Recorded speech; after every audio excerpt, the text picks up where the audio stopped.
rewatch as well. Gina, if you could just confirm that you're hearing me and seeing me okay? Yes, I am seeing you, and I did see a Facebook notification that Ride Illinois is now live. So I think we're good on that end as well.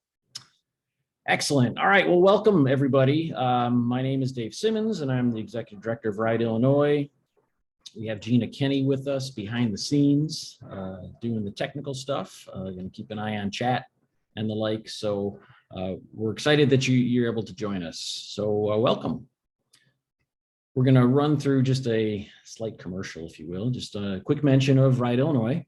For those who may not be aware, we are the statewide nonprofit bike advocacy organization. And the bullet points you see on the screen now are the things that our organization works on. It all culminates in the statement on the bottom that we want to make Illinois better through biking. So those are the types of things that we focus our time and energy on day in and day out. A quick mention of our Ride Illinois community. So I'm complete with a hashtag because it's not real if it's not a hashtag nowadays, right?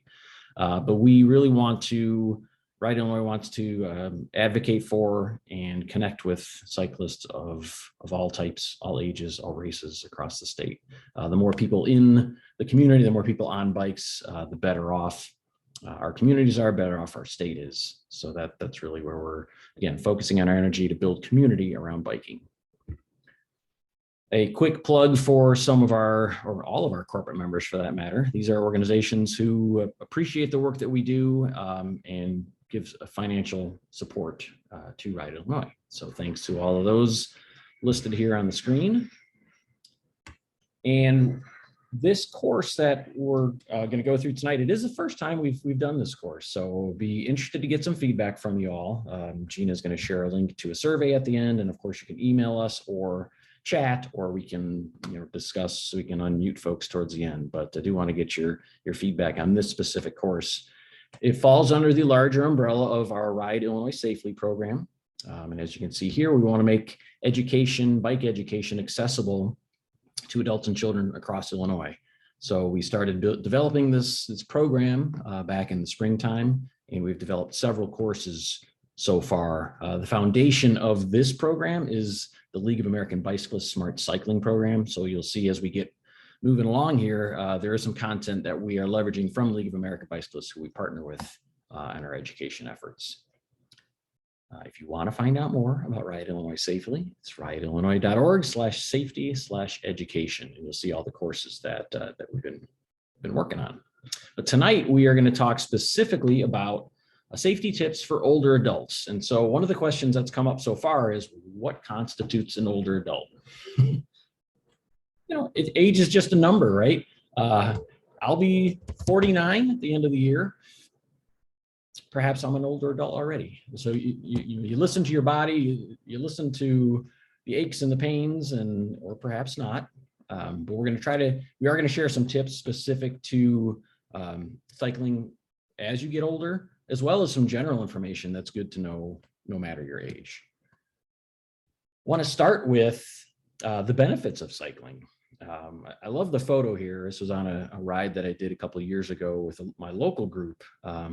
And I just thought it embodied the kind of the feeling that many of us feel when we're out on a bike. It's freeing, it's fun, it's exciting, but there are benefits. So the health benefits, I think, are oftentimes the most obvious, where you're burning calories and increasing your metabolism and building muscle and preventing disease, but also mental health benefits, improving your focus, increased confidence, and emotional health benefits. Maybe you've had a stressful day, and a bike ride after work or your bike ride home from work might be just what you need to kind of free your mind. The economic benefits are, I was sharing this stat actually at an event yesterday. For every 10 miles you ride your bike instead of driving, you save $5. So think of it that way. It's not a lot of money, but that's the difference of car ownership versus owning a bike. So if you need an incentive to maybe do some of those short trips on a bike, start tracking those miles and essentially saving yourself some money. The environmental benefits, climate change is certainly in the news. So by riding a bike, especially if you're doing so instead of driving a car, you're avoiding creating greenhouse gases, reducing your carbon footprint, however you want to look at it, but also just cleaner air. Bikes moving around in a community are certainly going to be better for the air quality than cars. We talk about the community benefits. It's been determined, it's been proven that more people riding bikes within a community leads to a more vibrant community. They become more desirable places to live. So, and you're interacting with your neighbors more likely on a bike than you might be in a car. So you're helping to just build community within your community, build some friendships. And then the infrastructure piece of it, a say 15-pound bike, pick a number, is going to have much less of an impact on infrastructure than will a car or a truck. A bike lane could cost $5,000 to $50,000. Cynthia could probably spit out a number right off the top of her head, anywhere for a mile of bike lane. And then of course, to build a mile of road is substantially more expensive. The detail, the note we have here is between $2 and $10 million. So it is definitely a difference. So anyway, those are the benefits of biking, many of which you may already know. So tonight during the session, this is a webinar, but I encourage you to go ahead and throw thoughts. I'm going to have a few prompts to kind of get you thinking. Put your thoughts in the chat. Gina's going to monitor that. You can put your questions there as well. And then we'll kind of make this, somewhat interactive because we want to hear from you as well.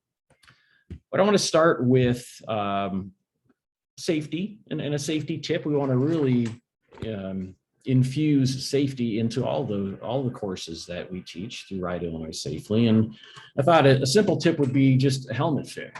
And so though we have some diagrams here, I brought my helmet up from the garage and just wanted to go through helmet fit real quick with you.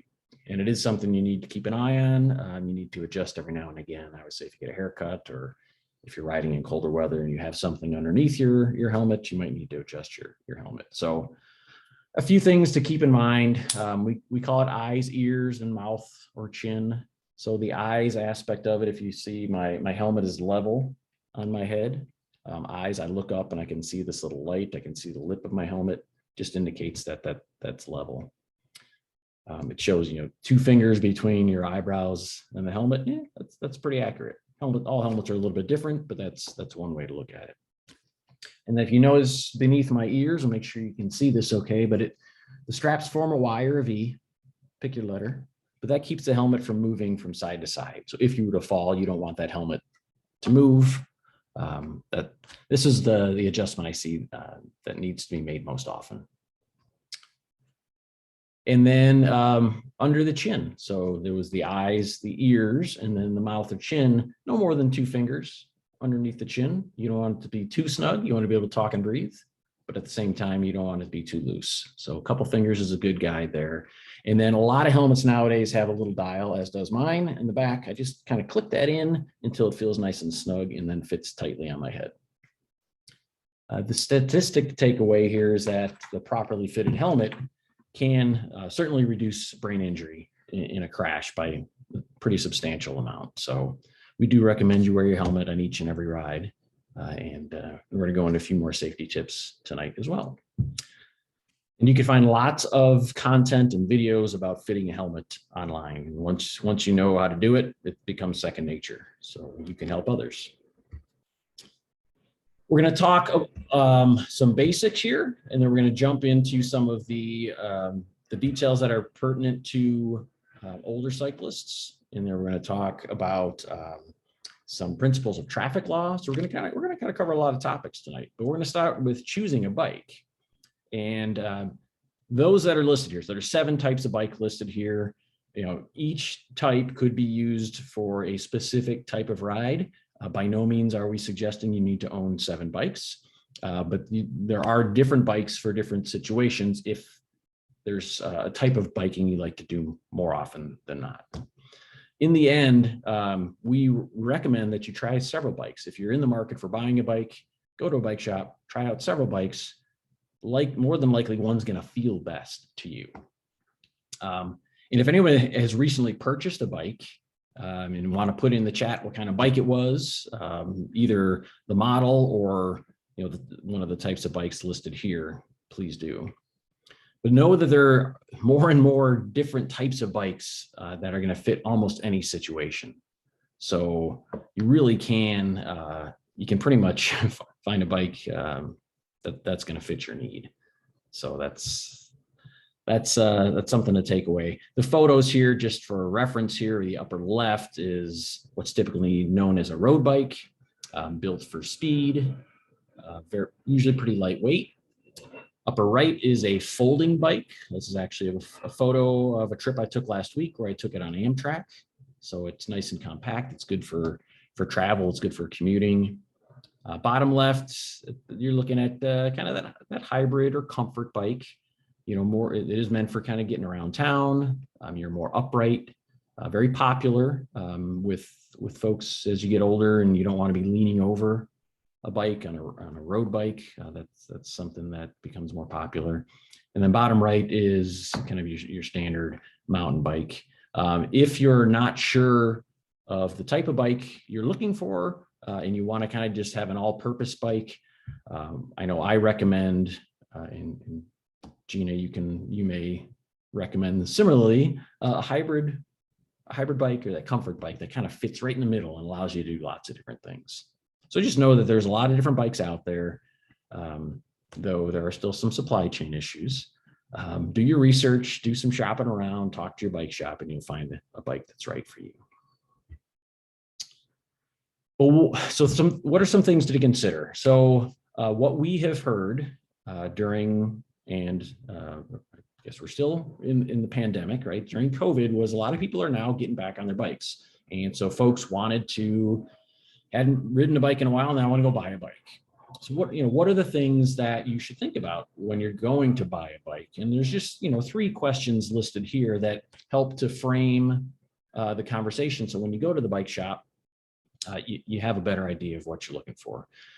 Bikes are sold at large retail stores. They're sold at bike shops. The nice thing about going to a bike shop is you'll find a wide range of quality bikes. And most importantly, there's going to be folks who know the products and can help you find a bike that fits your needs, fits your body, make sure that the bike is assembled well, that it fits you properly, and they're also very good at maintenance. So if your finances allow, because typically it's a little bit more expensive to go to a bike shop, we do recommend going to the shop. But as far as the questions are concerned, so how much should you spend? So how much can you can spend at any amount, right? But how much do you want to spend? Or think of it, how much can you afford? So there are bikes priced under $200, and there's some that cost, crazy amounts, thousands and thousands of dollars. Typically, as the price increases, the quality does, but there is a threshold where you can spend, let's say $1,000 and get a really wonderful bike. And you can spend $2,000 and, unless you're looking to race or do something extreme, right, cross country or something like that, you may not benefit. So keep that in mind that it's not a kind of a direct relationship. As the higher it goes, the better a bike gets. It's just the more specific and more refined the bike gets. Think about where you'll be riding. Right? In Illinois, I'm up in the Northeast, and there are lots of trails. If you like to ride trails, you've got options for road bikes, the comfort bikes, even mountain bikes, right? Then there's some trails that are unpaved, so maybe you want that mountain bike. If you go riding with Gina and she's going to take you to Palos, she's going to want you to bring a mountain bike. But think about where you're going to ride currently, and then maybe if you have some aspirations or you have some goals. So the idea there is you buy a bike that is going to fit you and your lifestyle for a significant amount of time. And then, what do you want to use your bike for? Are you going to be using it for recreation? Are you going to be using it for transportation? Perhaps you're going to be commuting and you want fenders on your bike, or you're going to be riding at night and you're going to need lights. So jot down some ideas, and it's not a bad idea to jot those down and bring those ideas with you. when you go to the bike shop, so you can have that conversation with the folks that work there. Again, something to share if you'd like. If you have plan, I know it's September and it's going to be getting cold, it's almost October. But if you have plans, or maybe you have made plans since COVID about how you plan to use your bike, or a goal that you have in mind. If you have something you want to share, go ahead and throw that in the chat.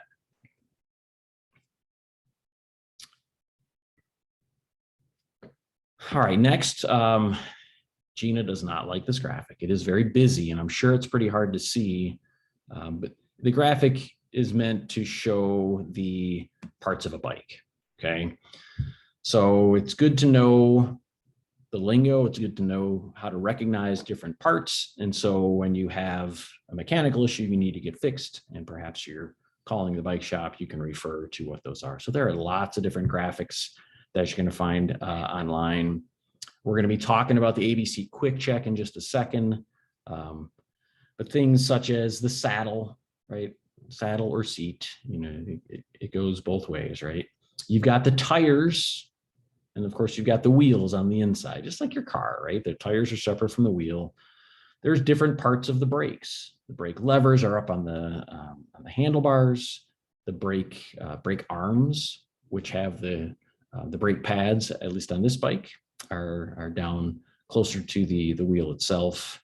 A cassette is what appears on or what exists on the back of the bike.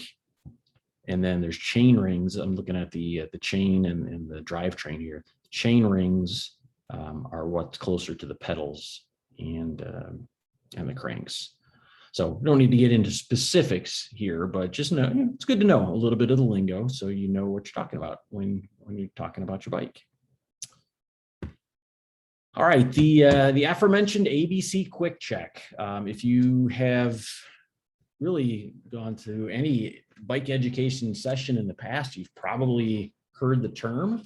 This is something, Quick Check is something we recommend that you do before every ride. And the idea is you identify and recognize and potentially hopefully fix small issues before you leave home. So all of the letters and the terms stand for something. A is for air. So you're going to check on the side of your tire is going to be a number that says recommended pressure between 40 and 65 PSI, pounds per square inch, for example. It's best to use a pump with a gauge so you can make sure that when you fill that tire, it's within that range, 40 to 65 in this example. Also look at the tire, make sure there's no cracks in the sidewall or any gashes or something stuck in the tire itself. And also once the tires are full at recommended pressure, you'll get a sense when you squeeze of what that tire feels like. So eventually you don't need your pump with a gauge for every ride. You'll just be kind of squeezed and say, yep, that's full. Or, hey, I need to put some air in. All right, B is for brakes. So you want to make sure your brakes are going to stop your bike. The easiest way to do that, and I apologize, I'm inside and I don't have any kind of fancy camera setup, but stand next to your bike, squeeze the brake levers and push your bike forward. It really shouldn't move. Okay, if it moves forward when you've got your brakes squeezed, you'll need some adjustments. We want to make sure you're stopping as quickly and safely as possible. And that's a good sign if the bike's still moving along, that your brakes may need to be adjusted. C, so that stands for cranks and chains and cassettes. It's everything that's in the drivetrain. So anything that's connected to the chain itself. Your chain shouldn't be rusted. It should move freely. You can grab the pedals and kind of spin them backwards. If you feel anything moving, if the cranks feel loose, again, these are indications to have someone take a look at it. If the chain's rusty, you can put some lube on it and address that yourself. If the cranks are loose or something else seems out of whack, you probably want to go to a bike shop. The quick release, just make sure your quick release levers are closed. So most bikes have quick release levers. You kind of pull them down to open them and loosen. You just want to make sure they're pushed up and closed again. Check the seat post, check the wheels, and just make sure those are securely closed. And then the check, the easiest thing to do, what I've done is I kind of just lift my bike up an inch or so and just drop it and listen if there's anything. As you start doing that, you'll kind of get used to what your bike sounds like. And if there's anything that sounds different you want to check that out. So ABC Quick Check, a very important and fast. This can be done in a minute or less. It's an important thing to do before you leave your house. All right, but we want to talk here some concerns for older cyclists. And you see the details listed here. I know I'm feeling it in terms of flexibility for sure. But I have a picture of a friend, Bill Chalberg here. And if you know Bill Chalberg, everybody loves Bill Chalberg. I'm not going to give Bill's age away, but he is an older cyclist, but he doesn't let age stop him. And he rides in this photo here was taken at a ride in January when it was really cold out. There wasn't any snow, but he keeps going. And so Bill can be your encouragement if you're, if you're either getting back into it or maybe wondering how do I transition into some colder weather riding. I want to share a video here from the League of American Bicyclists. So I'm going to stop sharing here and see if I can start sharing the other window. Let's see here. This is where I got to find my window. While you find the video, I'll point out for the check part at the end, ABC Quick Check, sometimes I recommend just like a ride in your driveway or your parking lot. Just Good something point. seems weird, then it's probably best to stop and fix it than to get like miles from home. Excellent point. Thank you, Gina. All right, I found the video here. Let me just make sure I picked the right one. All right, Gina, if you could confirm that we see the League of American Bicyclists website. Yes, we do. Excellent. And we're going to watch the issues and concerns for older adults. This is just a couple minutes long here. So let me maximize the size.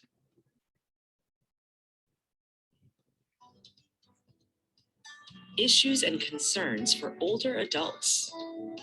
In this section, we're going to look at a few of the things that change as we age and talk about how we can adapt by making changes so we can continue to ride. As we age, some things don't work as well as they once did, and we need to recognize when that happens and compensate. Many of us have encountered a loss of flexibility as we age. Trying to mount a standard road or mountain bike by throwing a leg over the seat becomes a chore and may be dangerous if it causes instability. There is a simple technique for getting on a bicycle that makes it easier and less likely to cause a fall. Lay the bike on the ground, or have someone lay it down for you if possible. Step over the frame with your right foot. Pull up the bike with the closest handlebar. As you lift the bike up, grab the other handle to help pull the bike all the way up until it's upright.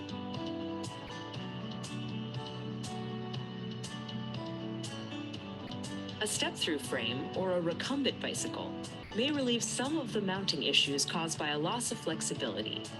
Both allow the rider to step across the frame instead of swinging a leg over the seat. We'll talk more about this choice of bike in the video, Choosing a Bike. As we age, our reaction times slow and balance becomes questionable. For some, it may be time to move to a more stable ride. Tricycles and quadricycles are readily available and can provide the stability required to keep active. Even an adult balance bike, where the rider doesn't have to take their feet off the ground, may allow activity with less risk of falling. We go into more detail on bike choice in the video, Choosing a Bike. Muscle mass typically diminishes with age, which means it gets harder to go up those hills. There are some simple changes you can make to your existing bike that can help. Electric assist and easier gearing. Electric assist, or e-assist, can be added to a bike through an e-bike conversion kit. Be sure to talk to a bike mechanic about this option to know you are getting the right kit for your bike and your intention.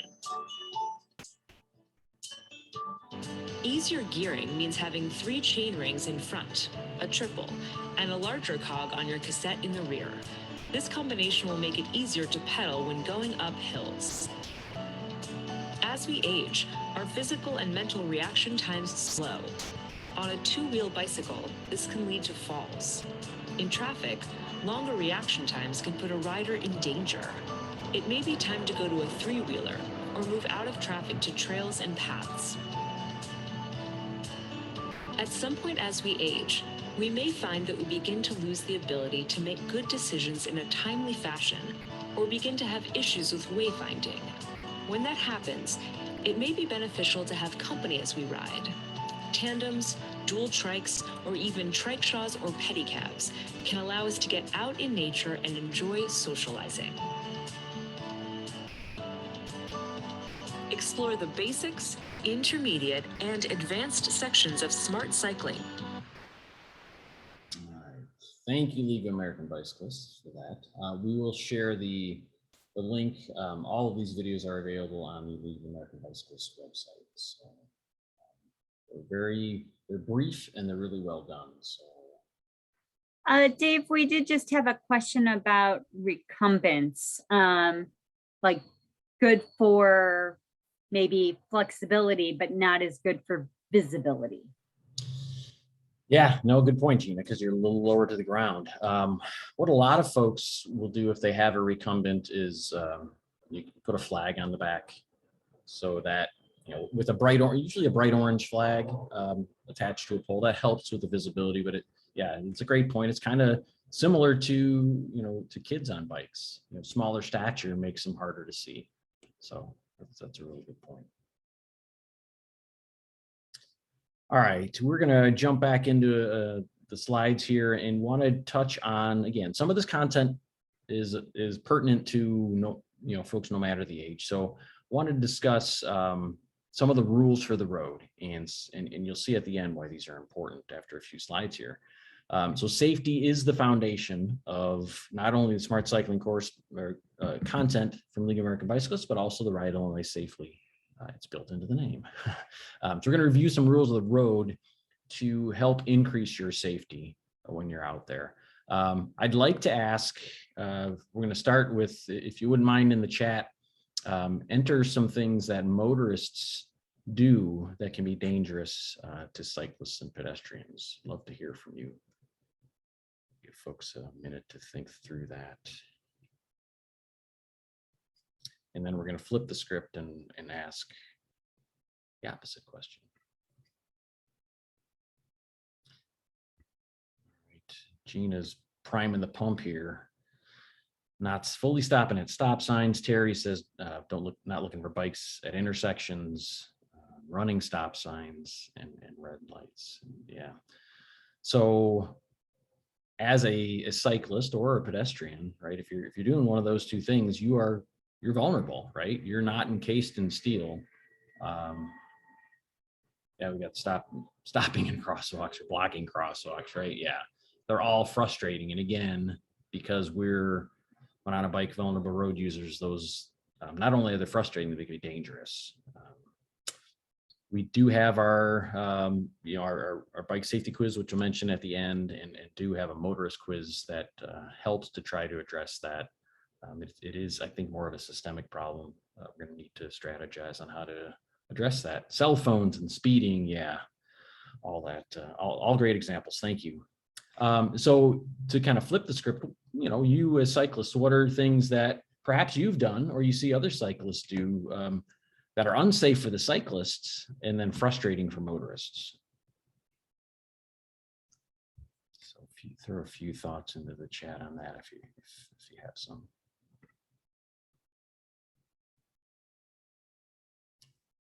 In the end, people on bikes have the same basic rights and responsibilities as people in cars, right?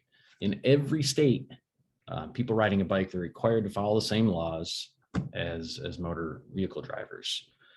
So we're going to talk about 5 important rules of the road for people on bikes. Okay, here's some examples here. Cyclists that ride the wrong way or don't use lights at night. Also running stop signs, and that seems to be no matter what you're doing, people complain about stop signs and red lights, right? And not come to a complete stop sign. So there's a lot of resentment out there. Part of the goal of these education programs, because we do a session, the bicycle friendly motorists as well, is to try to kind of humanize the situation and try to just get everyone to slow down, and realize that there's other people out there. It's not bikes and cars. It's, it's people driving cars and people riding bikes. So thank you for that insight. So as far as the rules of the road, number one, follow the law, right?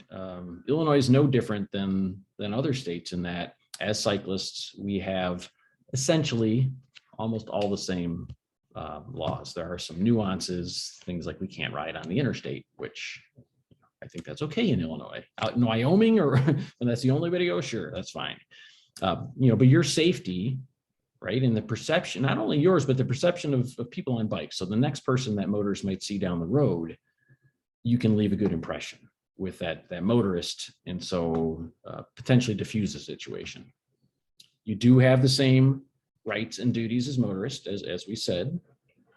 So we, right, Illinois, we definitely want you to obey the traffic signals and the stop signs. That graphic just kind of shows a kind of a smattering of the different signs you're going to see out there, right? And then Cynthia mentioned riding against traffic. We want you to ride with traffic. A cyclist who rides against traffic, that's the number one cause of a car-bike crash where the cyclist is at fault. Riding with traffic, not only is it safer for you because motorists don't expect something coming at them, but also from a pure physics standpoint, instead of colliding head on, which takes the force from both you and another bike or motor vehicle, is compounded versus a crash that might happen when you're going the same direction. You may have seen there's some graphics or memes or whatever else you want to call that out there. So yes, ride with traffic. We'll talk, you'll see a slide in just a second about using the rightmost lane that serves your destination. So that's number one. Number two, we want you to be predictable. Okay. And if you have other suggestions for being predictable, please toss them in the chat. But using hand signals and being intentional and being clear to other road users what you're doing is going to help eliminate confusion. We want you to ride in a straight line. There are oftentimes a cyclist wants to be a magnet to the curb and will kind of swim in and out. If there's go around a parked car and get real close to the curb again. You're better off picking a straight line and sticking with that. You're more visible. You don't kind of disappear behind the cars, and then you're just not causing potential conflict on the road. Signals we talked about. The hand signals are pretty straightforward, with the right turn being the only potentially confusing one, right? You can use kind of call it the old-fashioned right turn, which I realized was because people couldn't reach across their car and point out the window. But if you just point where you're going, and that includes going straight, that's not a bad thing. You're just telling everyone around you, this is what I'm doing. Okay, so that's number two. We want people to be predictable. We want you to be conspicuous. So this photo here is from a ride I did earlier this summer, and Fatima, who was the woman in the closest on the picture, and she's got neon kind of fanny pack there. She's got her bright orange neckerchief. She's got the bright yellow gloves, and then Bobby, who's next to her, he's got bright colors. He's got his Chicago Major Taylor cycling kit, and they both had lights flashing. And you can see it was right in the middle of the day. So ride where people can see you, right? And wear these bright colors. Have those lights flashing during the day, and that can be your front white light and your red rear light. Especially you want to have those when you're riding. Dawn or dusk is a tricky time, especially if the sun's just popping up. You get those sunshine delays, and you want to be able to see. Like a motorist may not be able to see, but if you have some lights flashing, that can help. Making eye contact. I think there's two schools of thought here. Some will say, well, people see right through you anyway, but it doesn't hurt to try to, kind of recognize and make that eye contact. Whether or not they actually see you or looking beyond you, I don't think there's any tests that confirm one way or the other, but it doesn't hurt to try that. The note about sidewalks, just so you know, You can ride on a sidewalk unless your local community says otherwise. Oftentimes a community will have in a retail district, you'll see no bikes, no rollerblades, that type of thing. Chicago, you're not allowed to ride on sidewalks, but pretty much every other place in the state you can. The caveat is that sidewalks are made for pedestrians. And so if you feel safer and you're riding your bike on a sidewalk, it's incumbent on you to dismount and allow that pedestrian to pass safely. So that's just something to think about if you're riding on a sidewalk. All right, number 4, anticipate. Okay, we got to think ahead. We have to be defensive. We have to always be aware of our surroundings. So you're keeping an eye out for hazards. You're keeping an eye out for other road users. If you're on a trail, there's other considerations that you have. You have different types of modes. You may have people walking dogs and leashes. You may have chipmunks, which are, can't seem to make up their mind. Again, throw other thoughts you might have as far as being defensive and thinking ahead in the chat. The image on the top was actually from a digital ad campaign we did a couple of years ago, and that's what's commonly known as the right hook, where a motorist, and you may hear kind of rev the engine and want to make that right turn in front of you, not realizing how fast you may be going on your bike. So you're watching for those turning vehicles. If you're riding on narrower roads or maybe even in a bike lane, watch out for that door zone. Whenever you pass a parked car, make sure there's plenty of space between the outside mirror and your bike. Of course, we're going to be looking for any hazards in the road, so debris and potholes. And as I've said before, like these giant bolts that fell off some vehicle and you just feel like that vehicle probably needed that. So look out for those things. If you're riding with others, you can point out the hazards. But again, you're being defensive. You're kind of always scanning your surroundings. And then a note about railroad tracks. You do try to cross those at a right angle, perpendicular, not parallel. Just to avoid your wheel getting caught in the train tracks.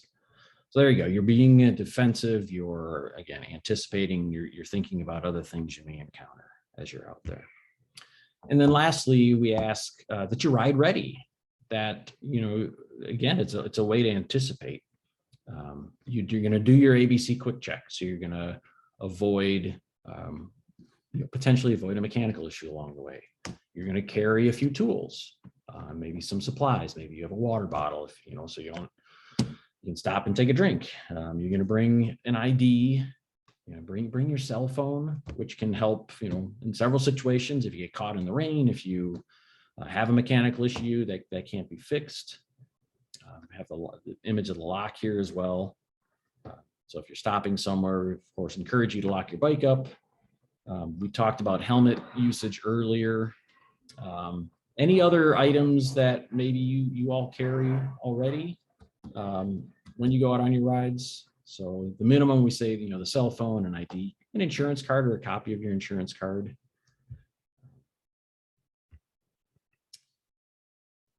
Let you think about that. We got a question here from Terry about e-bikes, and are they governed by the same rules of the road as regular bikes? And Terry, the answer is yes. When we're talking about class 1, 2, and 3, which are the established classes for e-bikes. Now there's an emerging set of vehicles that don't fall into that pool, if you will. But yeah, e-bikes, they do definitely have to adhere to the same rules. Trails, depending on where you live, you may find your forest preserve district or park district will allow, maybe class 1 and 2, maybe class 1 and 3. Quickly, one is a pedal assist that can go up to 20 miles an hour with the motor. 2 can go 20 miles an hour, you don't have to pedal. And then class 3, you can go to 28 miles an hour at pedal assist. So depending on the concerns of the governing body, you may find that not all 3 classes are allowed. All right, Jeff says having water and an energy source. Yes. Eat before you're hungry and drink before you're thirsty, as our good friend Terry Witt has said. So thank you for that tip. Right. So even though you might think you're just heading out for a short ride, doesn't hurt to grab a little bit extra. All right, so those are some tips for the rules of the road, things to keep in mind. Want to touch briefly on these principles of traffic law. So we've talked about how the laws apply to folks on bikes. These are some bullet points that are important. It's hard when perhaps there's a heated discussion when you're out on the road and someone hollers at you to get on the sidewalk. To kind of take that calm approach and say, well, actually, the person on a bike has a right to be on the roadway. There's ways to convey that for sure, but yes, you do have the right to be on the roadway. In Illinois, the Illinois Vehicle Code states that a bicycle is a vehicle. It's not a motor vehicle, but it's a vehicle and has to adhere to the same laws as a motor vehicle. You are entitled to that space on the road. Okay, just because something can go faster or is bigger doesn't mean it might make it scary, might make it not so comfortable, but that doesn't mean that you don't belong. And then sometimes you can take the lane, which is kind of what this graphic is showing, the cyclist in the middle of the lane. When it's a narrow lane, that's going to be the safest place for you as a cyclist. Avoiding or eliminating the temptation for a motorist to try to share that same lane with you and pass you. So this does take some getting used to. I recommend you always just kind of try to get out of your comfort zone. So if you're used to riding on trails, maybe jump out on a neighborhood road. When you're comfortable riding on a neighborhood road, hop on, kind of that arterial that might be a little bit faster speed limit and have a little more traffic. So challenge yourself a bit. Don't go from one extreme to the next, but know that you can definitely use that space that we as cyclists are allowed to use. The speed positioning, this is just like driving your car. Slower moving vehicles stay to the right and pass on the left. Doesn't always apply. Thinking of any recent trip I've driven on an interstate, for example, it seems to be chaos. But if you do this, you're at least helping to keep some semblance of sanity or organization on the roads. So think about slow moving vehicles like farm machinery, bigger trucks, and people on bikes. We should be further to the right. And if you do pass someone, again, pass them on the left. If you're passing someone, let's say you and another cyclist are on the shoulder and there's, you don't want to pass on the left and go into the through lane. You just need to make sure that you're communicating with that person you're passing. So whenever possible, pass on the left.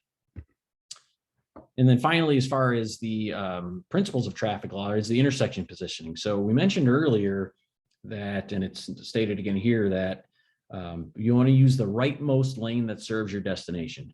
This graphic can be a bit daunting, right? You got 2 right turn lanes, you got 2 through lanes. It's kind of an extreme scenario, but that's intentional. We want to get you thinking about how would you navigate this situation.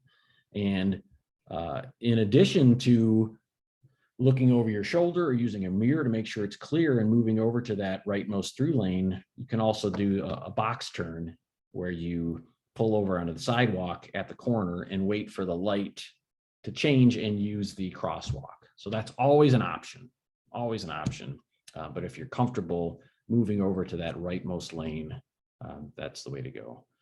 So it is critical. Your position's critical. If anytime, you feel uncomfortable, hop on the sidewalk and do that box turn. But intersections are the area of the roadway where many crashes, most may be an exaggeration, but many crashes occur here. So you really need to be paying attention. Again, being defensive, you need to be communicating. If you're using your hand signals, if you're trying to change lanes, just to avoid crashes, because there's so much happening at the intersection. All right, so biking, just like anything, there are some hazards to consider, right? But you can choose to avoid some of these hazards by not doing certain things. So riding on a sidewalk, that could be a hazard, right? Sidewalks are narrow. If you're encountering others, as I said before, if you encounter a pedestrian, you should be dismounting. Perhaps you're dealing with people backing out of their driveways. So things can happen on a sidewalk. Here's Gina. I will say this was completely staged. We did not like take a video and a photo of her doing something wrong, because she would never do this, but riding against traffic. And especially in this situation, I believe that was your dad's truck, right, Gina?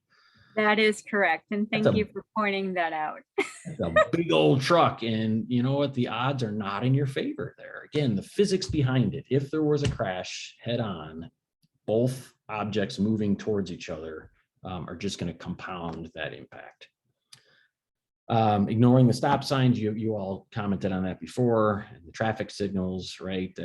That's something that everybody on the roadway can stand to do better. And then the failure to yield. You have to be aware of, as a cyclist, you need to be aware of the motorists and the vehicles on the road, but you also don't want to be that bully that's impacting the pedestrians, right? We're kind of in the middle there. So we kind of get it from both sides, if you will. When someone turns right across your path, like we saw in that image earlier, that's the right hook. So if you hear that term in conversation, whereas if you're moving forward and you want to make a left turn, but someone's coming at you, through the intersection, and if there were a crash there, it's known as the left cross. But both of those situations tend to occur when a motorist misjudges how fast that cyclist is moving. So doesn't mean, you just want to make sure that you can clear the intersection, I guess. And if that means you have to move aside just to stay safe, or not make your turn because it doesn't seem safe, we'd much rather you do that. Terry, most motorists turn right on red through a bike lane. Yeah. As much as bike infrastructure you'd think is commonplace, or that motorists are familiar with, that there's so many that don't. And I would say, Terry, in that situation, again, do what's right for you, be defensive, be safe. A wave can mean a whole lot of things. Insert expletive, it could be a thank you. So that's what I find myself doing. I might, acknowledge that someone did something dumb, and I'm just going to maybe throw up my hand, shake my head, but that's about as far as I go. And I won't bore you with the story that led me to that. A few other hazards just to point out, surface hazards, as you're pointing out here, those big metal grates that are often used in construction projects, to cover where they're working. Those things get awfully slick, and they're slick when they're dry. They're like ice when they're wet. Always be on the lookout for the cracks. If you ride a road bike and you have thinner tires, any crack that runs, parallel to the roadway, that can, a tire could get stuck in there. So be careful there. We mentioned the railroad tracks earlier. Dooring is more of an issue in urban areas, certainly in Chicago. The Secretary of State, with a gentle nudge from Right Illinois and others, now have the Dutch reach, which is reaching to open your door with your right hand. That's on the driver's test. It's in the some of the materials that they share as well. It's going to take time for that to truly catch on. And then I mentioned time of day earlier with the sunshine. I was biking straight east on Saturday, and when that sun came up, it was an early ride. It was blinding.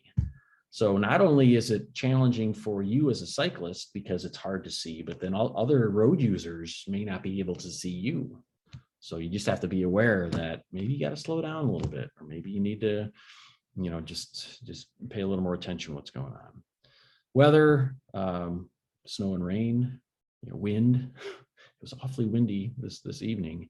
Those are types of things that can reduce visibility. The wildfire smoke that we've had this year, any of those things that might impact the ability for people to see you, or for you to see, are certainly things to be mindful of.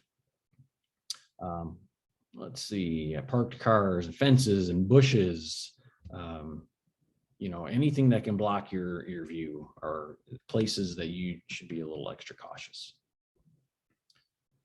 All right, just a few more notes here. This this is important, the 5 layers of safety. And so I'm going to go through these real quick, and then I'm going to tell you why these are important. So number 1, don't fall or collide with others. All right, that's you're controlling your bike. Half of crashes are just people falling or crashing on their own. Nobody else is involved. So by learning and getting more comfortable with riding your bike, stopping quickly, using your hand signals, avoiding those pitfalls like those metal grates or the railroad tracks, you eliminate half of crashes just by being a more confident, more skilled cyclist. And the more you ride, the better cyclist you're going to be. So it's not like you have to necessarily focus on those things, just keep riding. And the more you do it, you're gonna get better. All right, you're gonna obey the law, okay? For adult cyclists, half of the crashes between cars and bikes are caused by the cyclists who make silly, unsafe decisions, and the other half, the motorists at fault. So if you ever get in an argument or a conversation, let's say, throw that out because it's 50-50. You don't need to point fingers.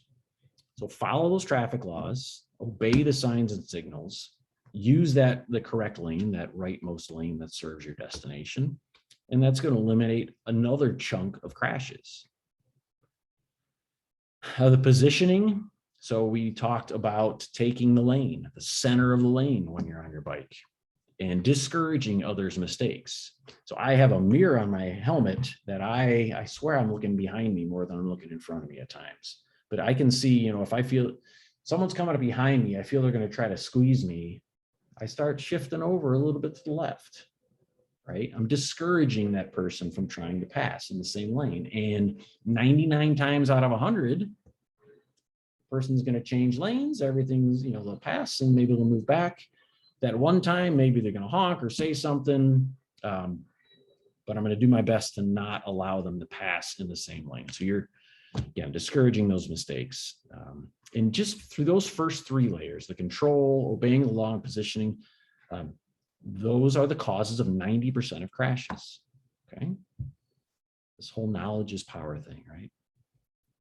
Avoiding others' mistakes, okay? So when all else fails and you're faced with a critical situation, know how to maneuver your bike. So there are a bunch of skills that the Smart Cycling curriculum that League of American Bicyclists has developed, and you can find those on their website, things like the quick stop, the quick turn, the avoidance weave.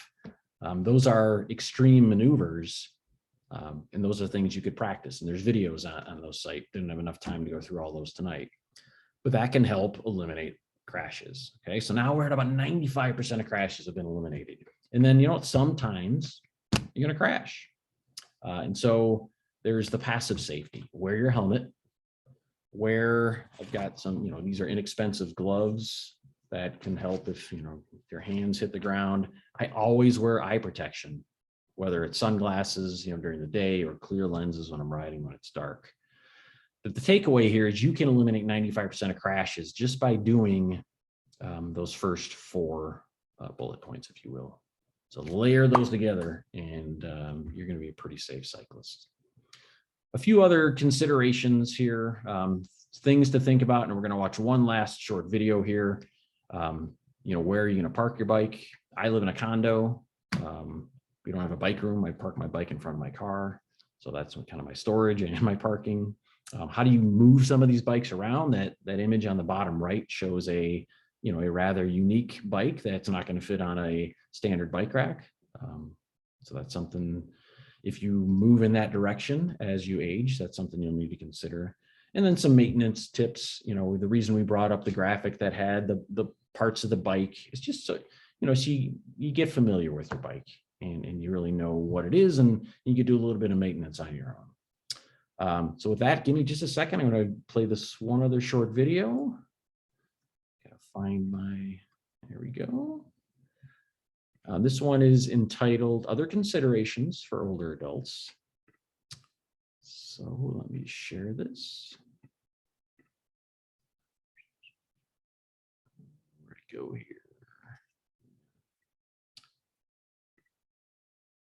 Here we go. Okay. Share this, other considerations. All right, so enjoy this. I think it's 3 minutes. The basics, intermediate, and advanced. Smart cycling tips for older adults. Other considerations.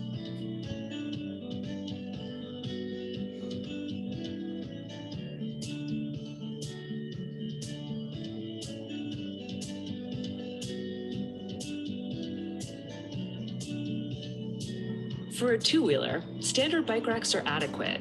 For anything else, parking becomes more of an issue. Working with local authorities to add a little space between racks can make a big difference in capacity.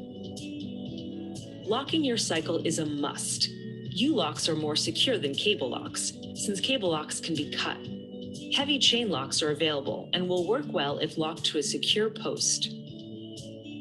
Tricycles and other non-traditional vehicles may require extra space and care to store securely. A locked room is best for expensive vehicles. You may also want to consider theft insurance.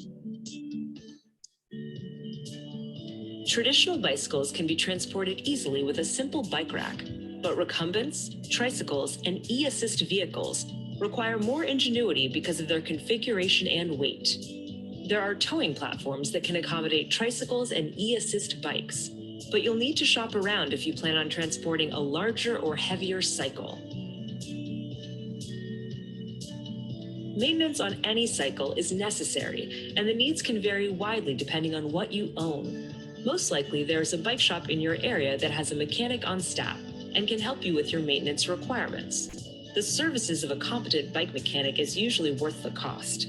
Keep in mind that it's beneficial to know how to perform basic maintenance on your bike, such as changing a flat and cleaning and lubing your chain. Remember that every ride should start with the ABC Quick Check. For more information on the ABC Quick Check, visit the basic section of Smart Cycling. Enjoy the ride. Explore the basics, intermediate, and advanced sections of Smart Cycling. All right, so a couple little nuggets there that hope you find useful. I will put, let me put the this link here in the chat in case you wanted to revisit those videos. They're all 3 or 4 minutes long. You know, they've got some useful tips in there. So as we wrap up here, just a couple last things I wanted to mention. I see Gina put a link to the, we have a survey. Given that this is the first time we've done this, you know, we'd love to hear from you. We've done this course, I should say. We'd love to hear from you. We want to, you know, tweak and make things better as we go. And I just put the link to the Smart Cycling Tips for Older Adults section in the League of American Bicyclists website in there as well. All right, so last couple things here, and then we'll hang out for some questions. We talked about that already, sorry. We want to mention our bike safety quiz, bikesafetyquiz.com. Note the bright yellow arrows. You know, as adults, you can take both the adult cyclist quiz as well as the motorist quiz. We like to offer both of those perspectives, and we appreciate if you share this with others as well. Questions are all approved by Secretary of State's office, and they align with relevant traffic laws. So it's Ride Illinois' way to get some information in the hands of folks, and this is free. So usually that means something to folks. And we won't ask you for your email. If you want a certificate to put on your fridge, you will need to give us your email, but we're not going to spam you with any email or anything like that. So yeah, so we have a couple minutes for questions. We're happy to answer any questions that you have. So you can go ahead and throw those in the chat. And you can also I'll share an email at the end. So you can always reach out to Ride Illinois. One of the true joys is the variety of questions and comments, and like totally unexpected we get each day. So please, if ever you have questions or suggestions, please share with us, because we want to hear from our members, we want to hear from our supporters, we want to know what's going on out there. So we'll leave the chat open here for a couple minutes, and then kind of close with a plug for bike advocacy organizations. And what you see here is kind of a ranging from national organizations down to local. So League of American Bicyclists, who developed some of the content for tonight, and People for Bikes are national organizations. Ride Illinois, a statewide organization. Active Transportation Alliance is regional, Chicagoland. Rails to Trails is also national. They convert old rails beds to trails, and then local clubs. So I put my local club on there, the Friends of Cycling in Elk Grove. So look around. You're probably going to find some organization that's working to make biking a little easier and more accessible. And there's a real sense of community. So poke around, and you're likely going to find some of those folks. And then I wouldn't be doing my job as executive director without sharing ways you can support Ride Illinois. So we got a bunch of bullet points there. We talked about bike safety quiz. We are on social media. If you appreciate what you do and funds allow, please consider becoming a member. And then we are going to be sharing news about the 2022 Illinois Bike Summit before too long. But again, we're working to make Illinois better through biking, and the more people we have involved in that, the better off we're all going to be. So that's the last slide here. So this is my information. Gina's email is gina@rideillinois.org. You can also reach us at education@rideillinois.org. That phone number listed there is our Google Voice number, so you can always call. But again, I reiterate that we want to hear from you. You are the eyes and ears that are out there. Tell us the good, the bad, and everything in between. So I want to thank everybody for their time tonight. Appreciate the comments and the feedback, and do share, whether it's through that feedback form or we'd appreciate just an email. Let us know how you think tonight went, because as we develop these courses, we want to make sure that we're making them as useful as possible. And we crammed a lot of information into an hour. So I appreciate your being here. We're going to put this out. It's on Facebook, and we'll share recordings other places. But be safe, keep riding, keep getting out of your comfort zone a little bit. So thanks, everybody. Hope you have a wonderful night, and we will be in touch before too long.